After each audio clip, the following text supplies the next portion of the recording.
코로나 사태 때문에 이번 집회도 대면이 아닌 비대면식으로 하게 되었는데요. 그래도 방송으로나마 이렇게 또 말씀을 들으실 수 있으니까 우리 함께 모여서 하나님께 영광은 돌리지 못해도 각기 있는 그 처소에서 하나님께 영광 돌리시고 또 말씀으로 은혜 받으시는 이런 집회 기간이 되었으면 합니다.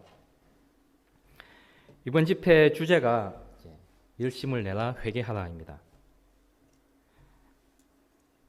성경 말씀은 요한계시록 3장 19절 말씀이죠.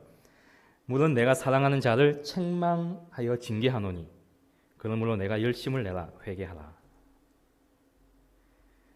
자, 우리가 먼저 기억하고 넘어갈 부분이 있습니다. 자, 기억해야 할 부분이 좀 많습니다. 먼저 열심을 내라 회개하라라고 하셨습니다. 왜냐하면 책망하고 징계를 하시고 누구를 책망하고 징계하신다고 했죠? 내가 사랑하는 자를, 하나님께서 사랑하는 자를 책망하고 징계하신다라고 하셨어요. 이것을 기억해 두시고 넘어가겠습니다.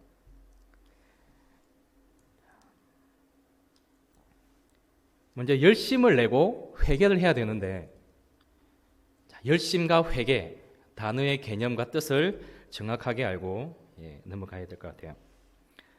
열심이라는 것은 더울 열자의 마음 심자입니다. 국어사전에 보시면 어떤 일에 온 정성을 다하여 골똘하게 생각하고 힘쓰는 것 또는 그런 마음이에요. 그래서 한자 뜻풀이를 해보면 마음이 더워지고 뜨거워지는 것이죠. 어떤 일에 온 정성을 다하여 힘쓰는 것, 이것이 열심이에요. 국어사전 용어에서. 근데 교회 용어 사전에 보시면 이렇게 열심이라는 단어가 정의가 되어 있습니다. 어떤 일에 생각과 정신을, 의지를 모두 집중하는 일.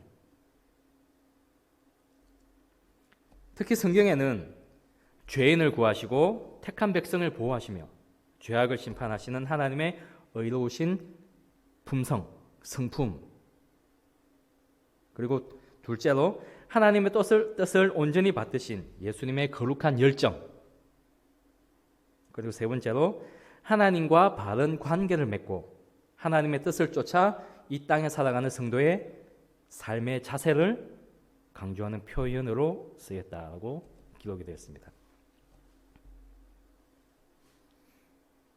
그래서 이 열심은 하나님의 의로우신 성품이시고 또 예수님의 거룩한 열정이시고 또 이 땅을 살아가는 우리 성도의 바른 삶의 자세를 뜻합니다.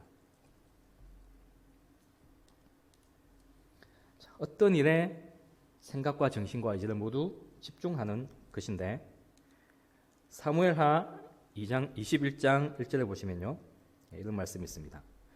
기브온 사람은 이스라엘 족속이 아니요 아모리 사람 중에서 남은 자라. 이스라엘 족속들이 전에 저희에게 열심히 있으므로 저희를 죽이기를 꾀하였더라. 자, 기브온 사람이 누군지 아십니까? 예전에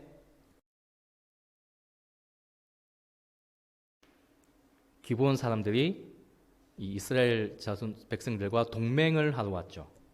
그래서 먼 곳에서 온 것처럼 꾸미고 속여서 자기들이 멸망당하지 않게끔 이렇게 속여서 동맹을 맺습니다. 그때 여호수아와 이스라엘 백성이 이 기브온 자손들과 동맹을 맺으면서 맹세를 하죠.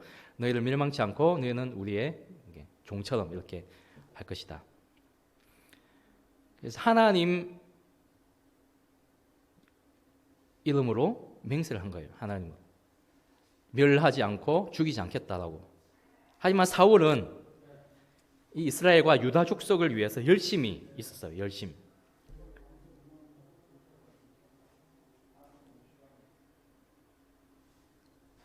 그래서 이 맹세에도 불구하고 이 기브온 족속들 사람들을 죽이기로 꾀하였다라고 했어요. 그건 잘못된 열심 중에 하나죠. 그리고 열왕기상 19장 10절에 보시면요. 저가 대답하되 내가 만군의 하나님 여호와를 위하여 열심히 특심하오니 이는 이스라엘 자손이 주의 언약을 버리고 주의 단을 헐며 칼로 주의 선지자들을 죽였음이오며 오직 나만 남았거늘 저희가 내 생명을 찾아 취하려 하나이다. 누가 한 말씀이죠? 엘리야가 한 말입니다.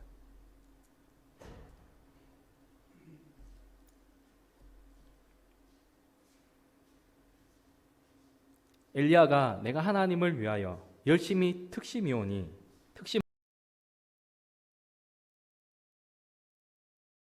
열심히 마음이 열심이다라고 얘기를 한 겁니다.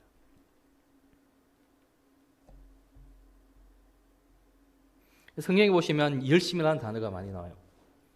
특히 하나님께서도 열심이라는 단어를 쓰시지만 이 사람 인간이 내가 무엇을 위하여 열심히 한다. 또는 하나님을 위하여 열심히 한다. 또 사울도 열심히 핍박을 하죠. 그게 하나님을 위하여는 건 줄 알고 잘못 알고 한 거지만 그때 사울의 마음은 열심히 있었습니다. 그래서 어떤 일을 위해서 생각과 정신과 의지를 모두 집중해서 하는 것, 그것이 바로 열심이에요.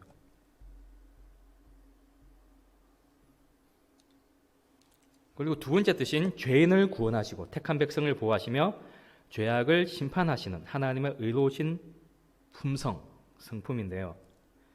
열왕기하 19장 31절입니다. 남은 자는 예루살렘에서부터 나올 것이요 피하는 자는 시온산에서부터 나오리니 여호와의 열심히 이 일을 이루리라 하셨나이다.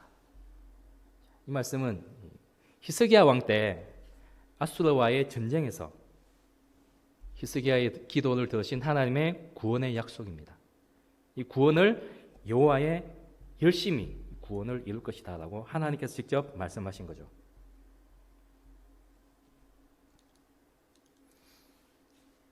이사야 9장 7절에는요. 그 정사와 평강의 더함이 무궁하며 또 다윗의 위에 앉아서 그 나라를 굳게 세우고 자금 이후 영원토록 공평과 정의로 그것을 보존하실 것이라. 만군의 여호와의 열심히 이를 이루시리라. 택한 백성을 보호하시겠다는 자금 이후로 영원토록 공평과 정의로 보존하시겠다는 또 하나님의 약속입니다. 그리고 같은 책 이사야 59장 17절 18절입니다. 의로 호심경을 삼으시며 구원을 그물에 써서 투구를 삼으시며 보수로 속옷을 삼으시며 열심을 입어 겉옷을 삼으시고 그들의 행위대로 갚으시되 그 대적에게 분노하시며 그 원수에게 보응하시며 섬들에게 보복하실 것이라.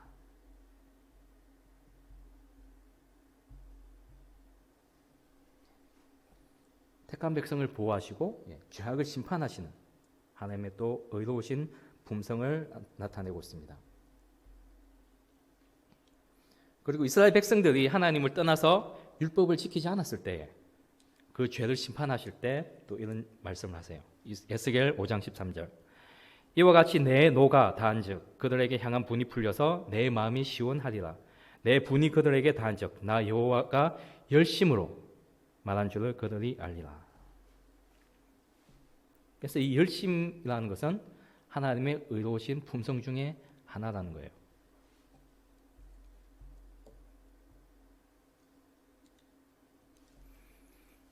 그리고 하나님의 뜻을 온전히 받으신 우리 예수님의 거룩하신 열정입니다.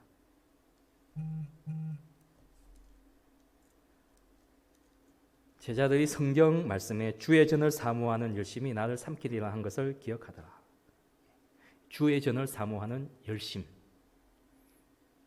성전에서 예수님께서 장사하고 돈 바꾸는 사람들을 쫓아내시는 그런 의분을 일으키시는 열심. 그리고 예수님께서 이 세상에서 봉사생활을 하셨을 때도 항상 언제나 열심으로 일하셨다라고 했습니다. 시대소망 72페이지죠. 예수께서는 그의 지상생애 동안에 언제나 열심으로 일을 하셨다. 그는 많은 것을 기대하셨으므로 많은 것을 시도하셨다. 공생애에 들어가신 후에 그는 때가 아직 낮음에 나를 보내신 이의 일을 우리가 하여야 하리라. 밤이 오리니 그때는 아무도 일할 수 없느니라고 말씀하셨다. 일할 수 있을 때에 열심으로 일하셨어요. 예수님께서는.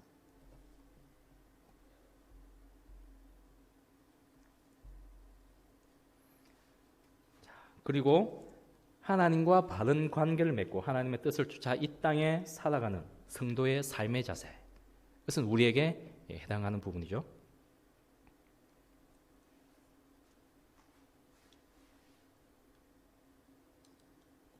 사도행전 보시면 아볼로가 열심으로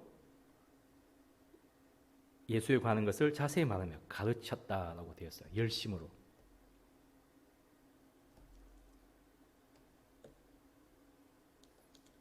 로마서에서는 부지런하여 게으르지 말고 열심을 품고 주를 섬기라라고 되어 있어요. 하나님을 섬깁니다. 그죠? 우리도 하나님을 믿고 섬겨요. 하지만 그 믿고 섬기는 것을 열심으로 하라는 거죠.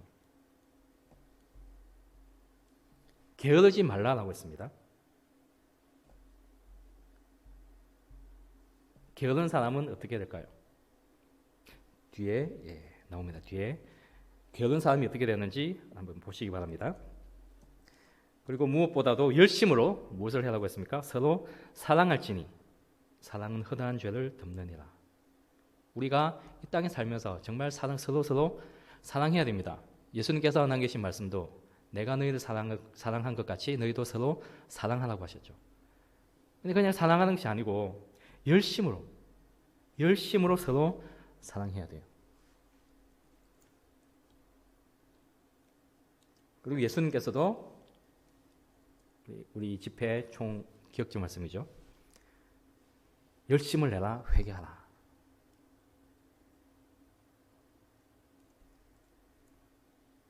회개하는 것도 열심을 내서 해야 돼요. 열심을 내서. 자, 여기 보시면 하나님과 바른 관계를 맺는다라고 한 것을 기억하시기 바랍니다. 그러면 열심을 내야 되는데 어떻게 하는 것이 열심을 내는 것인가?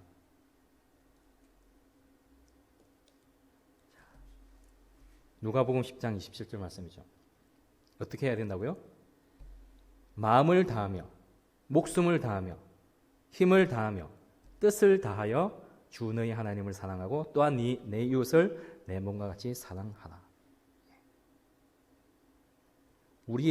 나의 마음과 목숨과 힘과 뜻을 다하는 것이 열심을 내는 것이에요. 그렇게 열심을 내어서 무엇을 하라고 했습니까? 주 너희 하나님을 사랑하고 내 이웃을 내 몸과 같이 사랑하라. 자, 그래서 가려 뽑은 기별 1권 395페이지에 있는 말씀입니다.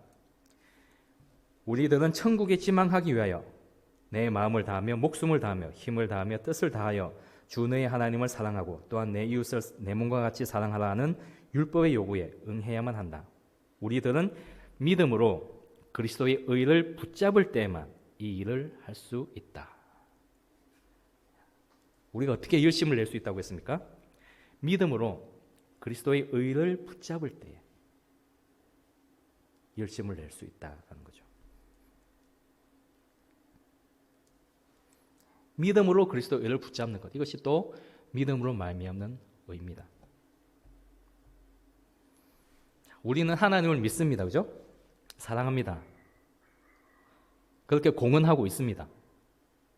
하지만 우리가 진정으로 우리의 마음과 목숨과 힘과 뜻을 다해서 하나님을 믿고 사랑하고 있는지, 또 그렇게 우리 이웃을 사랑하고 있는지, 그렇게 하는 것이 열심을 내는 것인데 우리가 지금 과연 진정으로 열심을 내서 그렇게 하고 있는지 다시 한번 살펴봐야 하지 않을까요?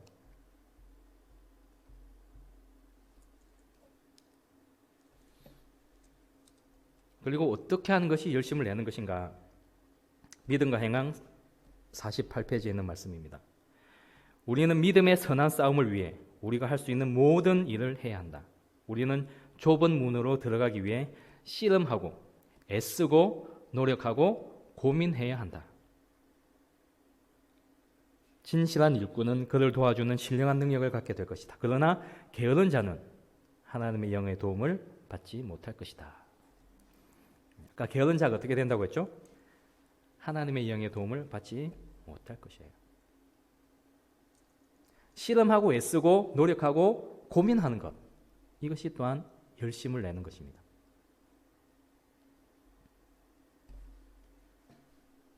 무엇을 하기 위해서요? 하나님을 사랑하고 내 이웃을 내 몸과 같이 사랑하기 위해서. 그런데 실험하고 애쓰고 노력해야 되는 건 맞는데 고민해야 된다고 해서 고민. 어떤 고민을 해야 될까요? 고민이라는 말은 근심이라는 말과 같은데 고린도후서 7장 9절로 11절 말씀이죠. 내가 지금 기뻐함은 너희로 근심하게 한 까닭이 아니요 도리어 너희가 근심함으로 회개함에 이른 까닭이라. 너희가 하나님의 뜻대로 근심하게 된 것은 우리에게서 아무 해도 받지 않게 하려 함이라. 하나님의 뜻대로 하는 근심은 후회할 것이 없는 구원에 이르게 하는 회개를 이루는 것이요 세상 근심은 사망을 이루는 것이니라. 보라, 하나님의 뜻대로 하게 한 이 근심이 너희로 얼마나 간절하게 하며 얼마나 변명하게 하며 얼마나 분하게 하며 얼마나 두렵게 하며 얼마나 사모하게 하며 얼마나 열심 있게 하며 얼마나 벌하게 하였는가. 너희가 저 일에 대하여 1절 너희 자신의 깨끗함을 나타내었느니라. 그래서 이 근심, 특히 하나님의 뜻대로 하는 근심, 이 근심이 우리로 열심 있게 해준다는 거예요.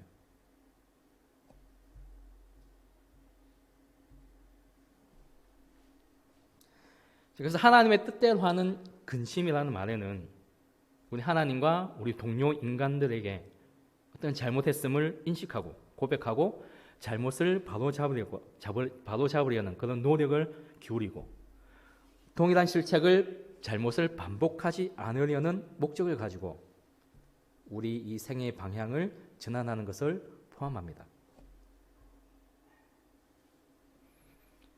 특히 죄에 대한 참된 근심과 고민들, 이 죄에 대한 참된 근심 그리고 거짓 근심을 가장 잘 보여주는 예시가 베드로와 유다예요. 가룟 유다. 예수님께서 재판 받으실 때에 그 베드로와 유다가 보여주었던 그 대조적인 모습, 정말 두 명 다 쓰라린 죄의 가책을 느꼈습니다. 하지만 한 사람은 죄에 대해서 정말 진정으로 근심하고 고민했기 때문에 예수님 안에서 회개할 수 있을 거예요. 또 다른 한 명은 죄에 대한 고민이 아니고 죄의 결과만 근심한 나머지 절망에 빠져서 자살하게 되었죠.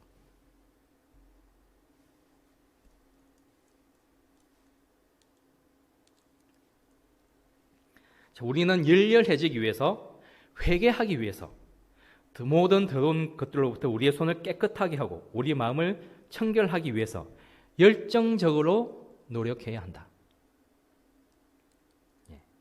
회개하기 위해서 열정적으로 하는 노력, 이것이 바로 열심입니다.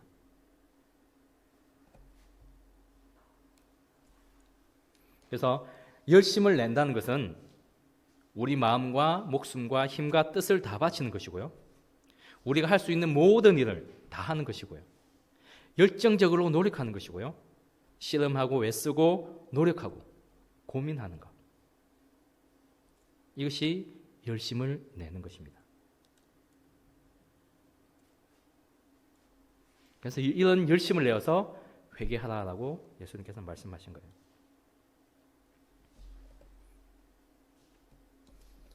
자, 그러면 회개는 무엇인가? 회개의 한자를 보시면요, 뉘우칠 회자, 그리고 고칠개, 바꿀개라고도 합니다. 즉 뉘우치고 고치고 바꾸는 것이 회개예요. 그래서 국어사전에 보시면 잘못을 뉘우치고 고침이라고 되어 있습니다.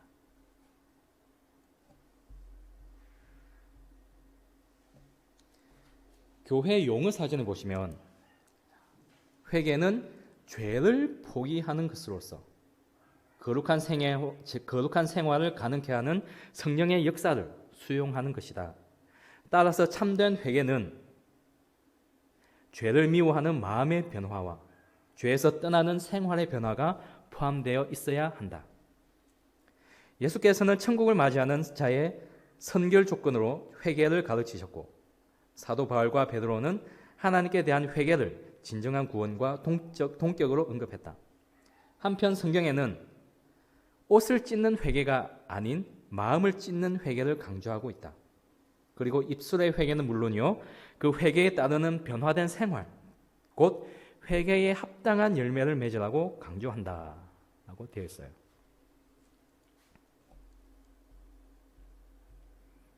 회개는 정말 우리가 많이 듣고 많이 아시는 단어예요. 회개로 인해서 그리스도인 생활이 시작되게 되죠.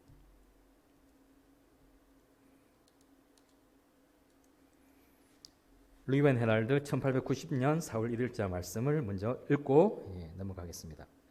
회개는 용서와 마찬가지로 그리스도의 선물이다. 그리고 그것은 그리스도께서 역사해 오시지 않은 마음에서는 찾아볼 수가 없다. 그리스도 없이 우리가 용서를 받을 수 없는 것처럼 양심을 일깨우시는 그리스도의 영이 없이는 회개할 수가 없다. 그리스도는 십자가의 사랑을 보여주심으로 죄인을 이끄시고 감정을 부드럽게 하고 마음에 깊은 인상을 남기고 그리고 영혼 속에 영감을 주셔서 자복하고 회개하게 하신다. 먼저 이 회개는 예수님의 선물이라는 것을 염두에 두시고 다음 말씀들을 보겠습니다. 침례 요한과 예수님께서 처음 기별을 전할 때 어떤 기별부터 전했나요? 침례 요한은 유대 광야에서 전파하여 가로되 회개하라 천국이 가까웠느니라. 이것이 침례 요한이 처음 가르친 기별이었어요. 전파한 기별이었습니다. 예수님께서 처음 말씀하신 기별은 뭐였죠? 이때부터 예수께서 비로소 전파하여 가라사대 회개하라 천국이 가까웠느니라. 천국을 기다리고 맞이하기를 바라는 사람들의 선결 조건으로서 회개하라라고 말씀하셨어요. 회개.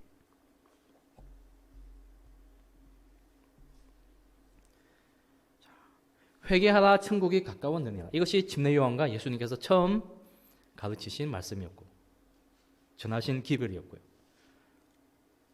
그러면 우리가 전해야 하는 기별은 무엇입니까? 우리가 전해야 하는 기별. 그리스도께서 하늘의 구름을 타고 재림하시기 바로 직전인 이 시대에도 침례 요한이 행한 것과 똑같은 일이 일어나야 한다. 그리스도의 임박한 재림을 믿는 백성으로서 우리는 너희 하나님을 맞을 준비를 하라고 전해야 할 기별을 가지고 있다. 우리의 기별도 요한의 그것처럼 직접적이어야 한다. 예수님께서 하늘 구름을 타고 재림하시기 바로 직전인 이 시대에 우리가 전해야 할 기별이 뭐라고요? 너희 하나님 맞을 준비를 하라. 우리가 어떻게 하나님 맞을 준비를 해야 합니까? 결심을 해서 회개하는 것이죠. 침례 요한과 예수님께서 처음 전파하셨던 그 기별처럼 회개하라 천국이 가까웠느니라. 회개하라 예수님께서 재림하실 때가 가까웠느니라. 이 기별이 바로 우리가 지금 전해야 할 기별이라는 거예요. 요한의 그것처럼 직접적이어야 됐어. 직접적. 침례 요한이 바리새인들과 사두개인들 보고 뭐라고 했습니까? 독사의 자식들아. 죄는 죄라고 분명하게 얘기를 해야 된다는 거예요.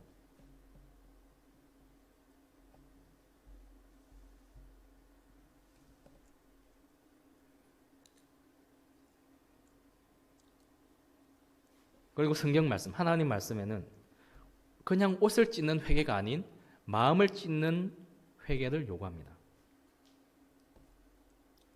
요엘 2장 12절 13절이죠. 여호와의 말씀에 너희는 이제라도 금식하며 울고 울며 애통하고 마음을 다하여 내게로 돌아오라 하셨나니 너희는 옷을 찢지 말고 마음을 찢고 너희 하나님 여호와께로 돌아올지어다.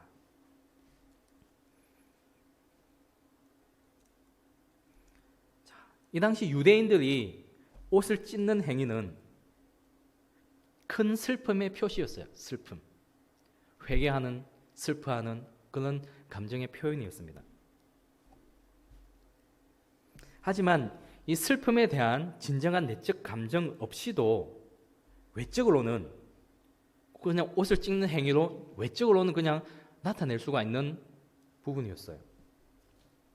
그렇기 때문에 사람들에게 옷을 찢는 대신에 마음을 찢음으로 그런 외식, 가식을 피하라라고 말씀하시는 거죠.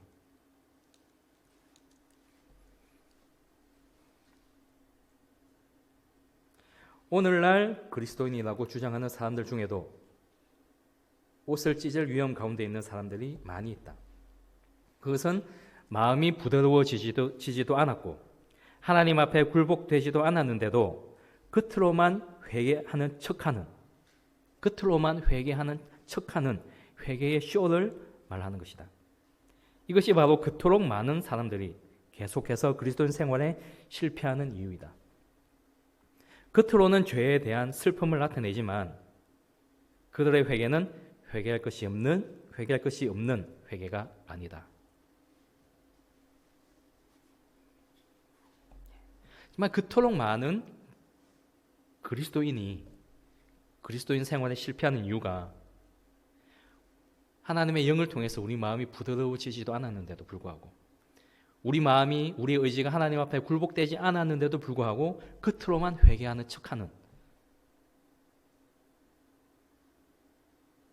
그런 것 때문에 그리스도인 생활에 실패하는 거예요.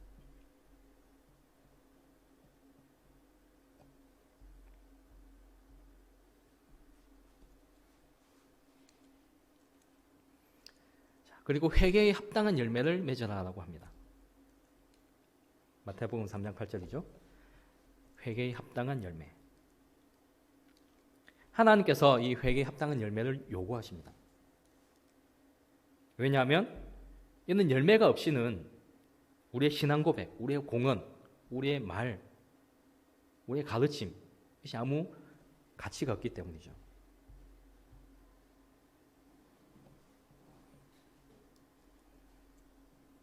그럼 이 회개에 합당한 열매란 과연 무엇일까요? 조금 전에 성경 용어 사전에 회개란 죄를 포기하는 것이다 라고 했고요. 그리고 거룩한 생활을 가능케 하는 성령의 역사를 수용하는 것이다 라고 했습니다. 그래서 즉 참된 회개는 죄를 미워하는 마음의 변화와 죄에서 떠나는 생활의 변화가 있어야 한다 라고 했어요. 그래서 죄를 포기하는 것과 성령의 역사를 수용하는 것, 죄를 미워하는 우리 마음의 변화가 있어야 된다는 거죠. 그리고 실제적으로 죄에서 떠나는 생활의 변화가 있어야 된다는 것입니다. 이것이 바로 회개에 합당한 열매라는 거예요. 그래서 부조와 선지자 557페이지에는 참된 회개란 죄에 대하여 슬퍼하는 것, 그 이상을 의미한다. 그것은 악으로부터 결정적으로 돌아서는 것이다. 죄에 대하여 슬퍼하는 것. 왜 죄에 대하여 슬퍼합니까, 우리가? 왜 죄에 대해서 슬퍼해야 되죠? 나중에 다음 시간에도 언급을 하겠지만 사랑 때문이에요, 사랑. 우리를 사랑하시는 하나님, 우리가 사랑하는 하나님이 내가 지은 죄 때문에 슬퍼하시고 눈물을 흘리시기 때문에 우리의 죄가 하나님과 예수님을 그렇게 만들었기 때문에 그 죄를 슬퍼해야 되는 거예요. 우리가 사랑하는 사람이 슬퍼하는 것을 보고 싶은 사람이 있습니까?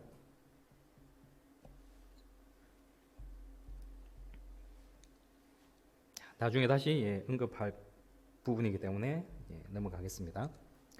자, 그리고 개혁이 따르지 않는 회개는 참된 회개가 아니다라고 했죠. 개혁이 따라야 돼요. 바로 이것이 개혁이 회개에 합당한 열매입니다. 품성을 변화시키고 행동을 제어하는 것이 생애의 원칙이다.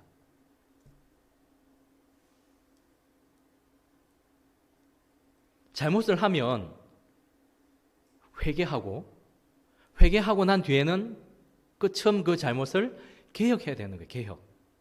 바꿔야 되는 것이죠.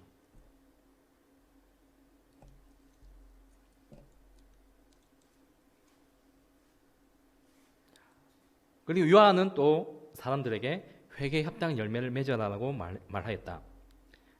이 말씀은 그대들이 회심하였다는 것, 그대들의 품성이 변화되었다는 것을 보이라. 말로나 신앙 고백으로 할 것이 아니고 열매, 곧 죄를 버리고 하나님의 계명을 순종함으로 하라. 순수한 회개와 참된 회심의 진실성을 보이라는 뜻이다. 보여주라는 겁니다. 보여주라. 무엇을요? 회개한 뒤에 개혁했다는 것을, 회심했다는 것, 우리의 품성이 변화되었다는 것을 보여주라는 거예요. 그냥 말로만, 그냥 신앙 고백으로만 하는 것이 아니고 회개에 합당한 열매, 죄를 버리고 하나님의 계명을 순종하는 것을 보여주라는 겁니다. 순수한 회개와 참된 회심의 진실성을 보여주라는 거예요. 우리가 참으로 회개했습니다. 참으로 회심했습니다. 그 진실성은 어디에 있습니까? 앞에 했던 것을 다 버리고 개혁하는 데 있죠. 개혁하지 않고 버리지 않고 다시 하면 그것은 진실한 것이 아니라는 거죠. 그래서 회개에 합당한 열매, 우리 나무에 맺히는 열매는 눈에 보입니까? 안 보입니까? 눈에 보여요. 그 나무 속에서 흐르고 있는 영양분, 물, 그래서 우리 눈에는 보이지 않지만 겉으로 열리는 열매는 눈에 보입니다. 그렇기 때문에 이 회개에 합당한 열매도 눈에 보이는 거예요. 저 사람이 회개했구나, 회심했구나 하는 것이 보여요. 어떻게 보입니까? 대쟁투 461페이지입니다. 그 사람들은 회개에 합당한 열매를 맺었다. 그들은 전에 행하던 그들의 정욕을 따라 자기 자신들을 꼴짓지 않고 하나님의 아들을 믿는 믿음으로 말미암아 주님의 발자취를 따르고 주님의 품성을 반사하며 그분의 깨끗하심과 같이 그들 자신을 깨끗하게 하였다. 그리하여 전에 미워하던 것을 이제는 사랑하고 전에 사랑하던 것을 이제는 미워하게 되었다. 주님의 발자취를 따르는 것이 보입니다. 주님의 품성을 반사하는 것도 보여요. 전에 미워하던 것을 이제는 사랑하고 전에 사랑했던 이 세상적인 것들은 이제는 미워하게 되는 것, 다 보이는 것이에요. 교만하고 자기 주장만 하던 사람들의 마음이 온유하고 겸손하게 되었다. 허영적이고 교만한 사람들이 착실하고 조심성 있게 되었다. 불경한 자가 경건해지고 술 주정뱅이가 술을 끊고 방탕하던 자가 순결해졌다. 세상의 허영은 버려졌다. 눈에 보이는 겁니까? 발자취를 따르고 품성을 반사하고 마음이 온유해지고 겸손해지고 착실하고 조심성 있게 되고 경건해지고 술을 끊고 순결해지고 다 눈으로 겉으로 드러나는 것이에요.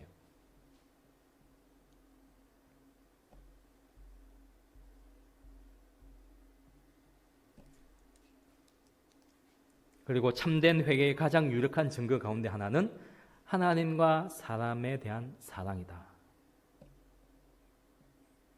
회개에 합당한 열매의 가장 유력한 증거 가운데 하나가 사랑이라는 거죠. 하나님에 대한 사랑과 사람에 대한 사랑.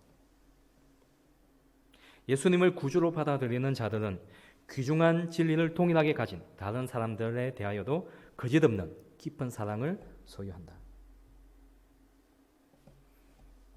사랑이 눈에 보입니까? 사랑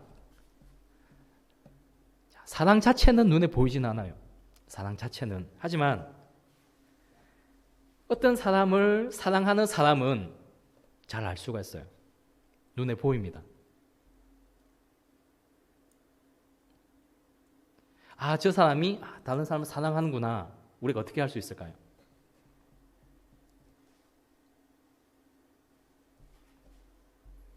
숨길 수가 없어요. 사랑하는 것은. 또 나중에 다시 또 언급을 해보도록 하겠습니다.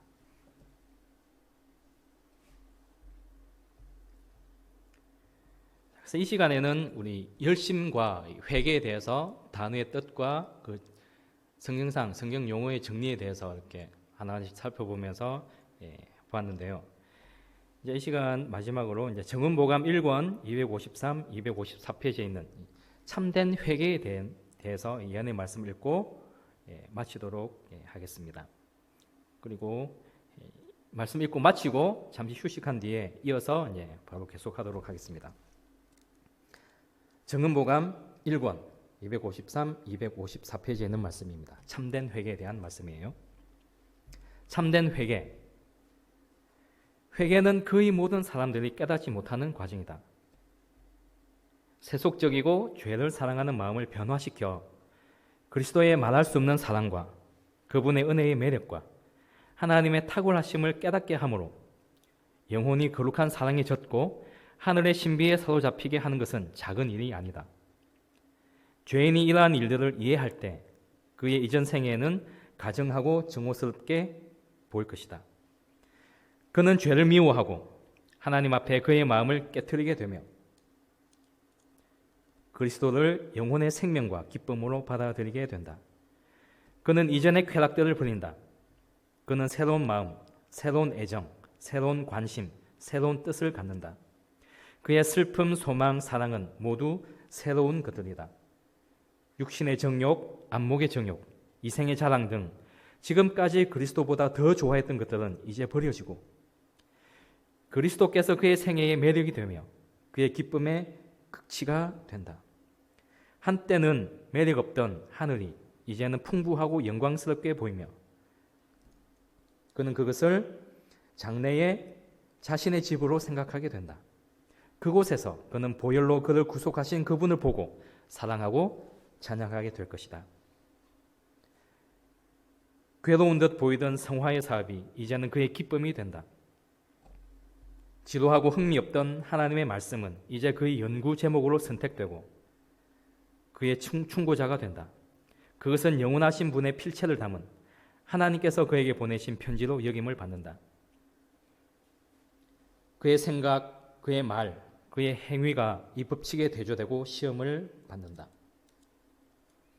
그는 이 말씀에 담겨있는 명령과 경고를 인하여 떨지만 그것의 약속을 굳게 잡으며 그 약속을 자신에게 적용시키므로 그의 영혼을 힘있게 한다. 가장 경건한 친구들이 그에 의하여 선택되고 그가 한때 좋아했던 악한 자들과의 사귐을 그는 더 이상 즐겨하지 않는다. 그가 한때 조롱했던 그들이 지니고 있는 죄악에 대하여 그는 애통한다. 자기에 대한 사랑과 허영은 버려지고 그는 하나님을 향하여 살며 선한 일에 풍성하게 된다. 이것이 하나님께서 요구하시는 성화이다. 이보다 못한 것은 그분께서 아무것도 받지 않을 것이다. 아멘. 그래서 이 시간 잠시 마치시고 잠시 휴식한 뒤에 바로 또 이어서 하도록 하겠습니다.